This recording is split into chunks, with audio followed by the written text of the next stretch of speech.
Experts say Cuba under President Raul Castro and Venezuela under President Hugo Chavez will likely draw much of the Obama administration's attention in the hemisphere in coming months.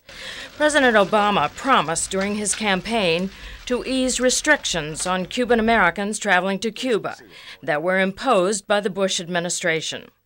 Also, in his first days in office, Mr. Obama signed a decree to close the detention center in Guantanamo Bay within a year.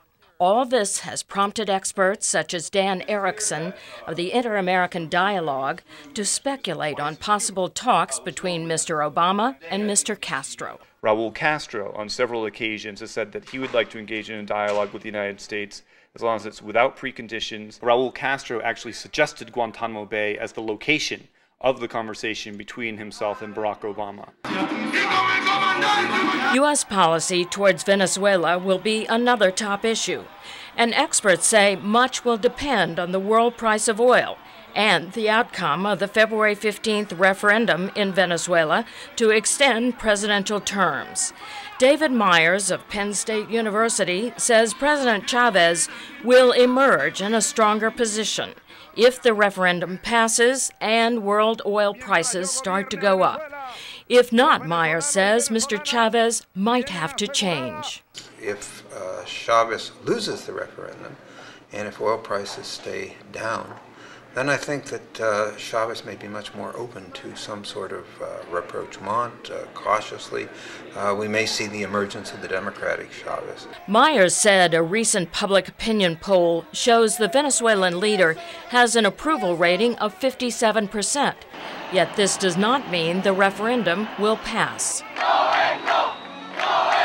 If you did the referendum now, and this is quite interesting, would you vote to have Chavez reelected indefinitely, change the Constitution, or would you oppose it? 38% you said we'll vote to have it indefinitely, and 52% said no.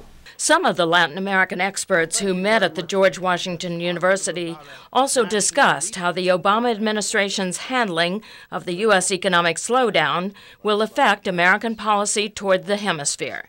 They say it could determine whether the United States keeps its markets open and allows investment capital to flow to Latin America. Organization of American States head Jose Miguel Insulza told the gathering Washington should not just be interested in good relations with its neighbors, but also in good trading. Latin America as a whole is a larger trading partner of the United States than the European Union.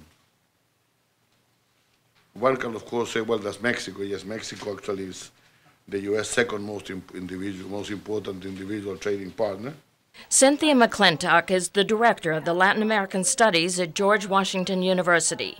She highlighted the feeling of optimism in the region toward the new Obama administration. I think there's a general sense that Latin America is not going to be his top priority, and that's in part a good thing because things are going relatively well in Latin America compared to the Middle East. The experts agreed that other issues like immigration, the free trade agreement with Panama and Colombia, and the fight against drugs will probably take some more time to be redefined under the Obama administration. For producer Zulima Palacio, I'm Melinda Smith, VOA News.